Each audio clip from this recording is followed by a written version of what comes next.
अस्सलामुअलैकुम, मैं हूं तनवीर असगर और आप देख रहे हैं टेक्निकल तनवीर भाई यूट्यूब चैनल। आज की वीडियो में हम बात करेंगे म्यूजिक के बारे में। लेकिन म्यूजिक के बारे में बात करने से पहले आप समझ ही गए होंगे कि मैं खड़े होकर ये वीडियो बना रहा हूँ, स्टूडियो मेरा इस तरफ है।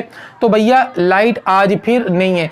कराची में रहने वाला कोई भी बंदा अगर ये कहे कि हमारे घर में पानी नहीं है या फिर लाइट नहीं है तो आपने हैरान बिल्कुल भी नहीं होना है, क्योंकि कराची के अंदर ये चीज़ें बहुत कम ही देखने को मिलती है। ना तो यहाँ पे पानी है, ना यहाँ पे बिजली है, और गैस आती जाती रहती है।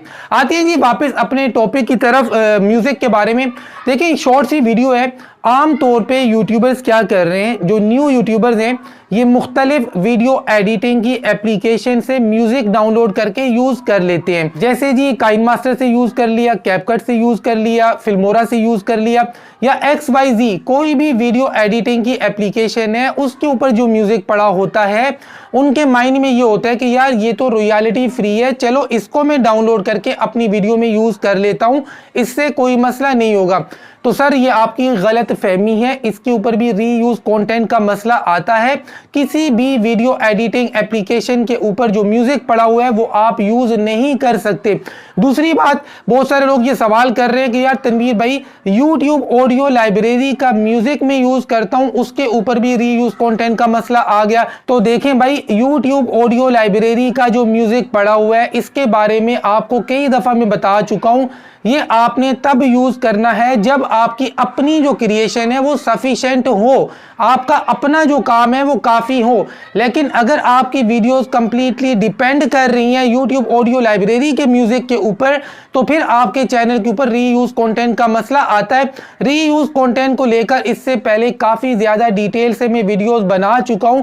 तो देखें भाई, आप यूट्यूब ऑडियो लाइब्रेरी का म्यूजिक यूज करते हैं या फिर शॉर्ट्स के अंदर जो यूट्यूब ने म्यूजिक दिया हुआ है वो यूज करते हैं, उसके ऊपर भी आपको रीयूज कंटेंट देखने को मिलता है। लेकिन अगर आपकी क्रिएशन काफी ज्यादा है आपके शॉर्ट्स के अंदर या आपकी लॉन्ग वीडियोस के अंदर, और आप अपील करते हैं, तो आपकी अपील एक्सेप्ट हो जाती है। लेकिन आपने सारी पिक्चर्स लगाई हुई हैं या फिर फ्री वीडियो क्लिप्स आपने यूज किए हुए हैं, तो फिर आपको रीयूज कंटेंट देखने को मिलेगा, चाहे आपने यूट्यूब का फ्री दिया हुआ म्यूजिक ही इस्तेमाल क्यों ना किया हो। दूसरे नंबर पे बहुत सारे यूट्यूबर्स क्या गलती कर रहे हैं कि मुख्तलिफ वेबसाइट से फ्री वीडियो क्लिप्स को डाउनलोड करके इस्तेमाल कर रहे हैं। तो भाई इसके ऊपर भी इस टाइम पे काफी ज्यादा रीयूज कंटेंट का मसला आ रहा है। इन चीजों से यार इज्तिनाब करें। यहां पर एक और बड़ी इंपॉर्टेंट बात आपके साथ मैंने शेयर करनी है। देखिए ये वीडियो में इसलिए बार बार बना रहा हूं कि यार मेरे पास ये चीज लेकर बहुत ज्यादा मसले आ रहे हैं।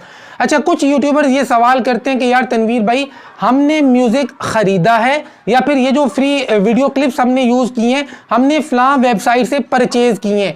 देखें भाई, आप कोई भी चीज जब परचेज करते हैं, चाहे ऑडियो की शक्ल में या वीडियो की शक्ल में, परचेज करने का मकसद क्या होता है कि आप कॉपीराइट से बच जाते हैं। आपको क्लेम नहीं आएगा या फिर स्ट्राइक नहीं आएगी, और अगर क्लेम आएगा तो जिससे आपने परचेज किया आप उससे बात कर सकते हैं, आप यूट्यूब को लाइसेंस दिखा सकते हैं, तो आपका मसला सोल्व हो जाता है। कुल मिलाकर जब आप ऑडियो या वीडियो परचेज करते हैं तो इसका मतलब सिर्फ इतना है कि आप कॉपीराइट से बच जाते हैं, अगला बंदा आपको स्ट्राइक नहीं देगा। लेकिन ये जो रीयूज कंटेंट वाली पॉलिसी है ये टोटली डिफरेंट है। यहां पर अक्सर यूट्यूबर्स कंफ्यूज हैं कि यार मैंने तो वीडियो क्लिप्स जो हैं ये बाय की हैं, फलां वेबसाइट से खरीदे हैं।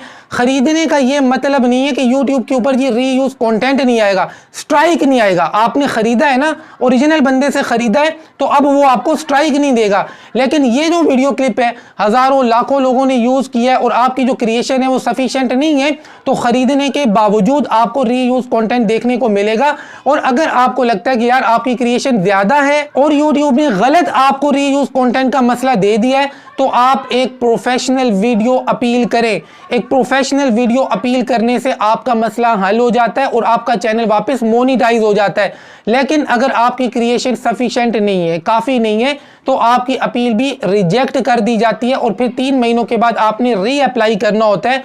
री अप्लाई करने से पहले आपने रीयूज कंटेंट को डिलीट करना है, देन आपने अप्लाई करना है। यहां पर जो इस्लामिक चैनल वाले हैं ये लोग क्या करते हैं, बाकी वीडियोस बहुत अच्छी बनाते हैं लेकिन बैकग्राउंड में कोई फ्री म्यूजिक लगा देते हैं हर वीडियो के अंदर। तो ये जो आप बैकग्राउंड में फ्री म्यूजिक लगा रहे हैं ना, इसकी वजह से भी रीयूज कंटेंट का मसला आता है। चीजें समझ में आई हैं तो वीडियो को लाइक करें और चैनल को सब्सक्राइब करें। मिलते बहुत जल्द YouTube कोर्स 2024 के अंदर। तब तक के लिए अल्लाह हाफिज।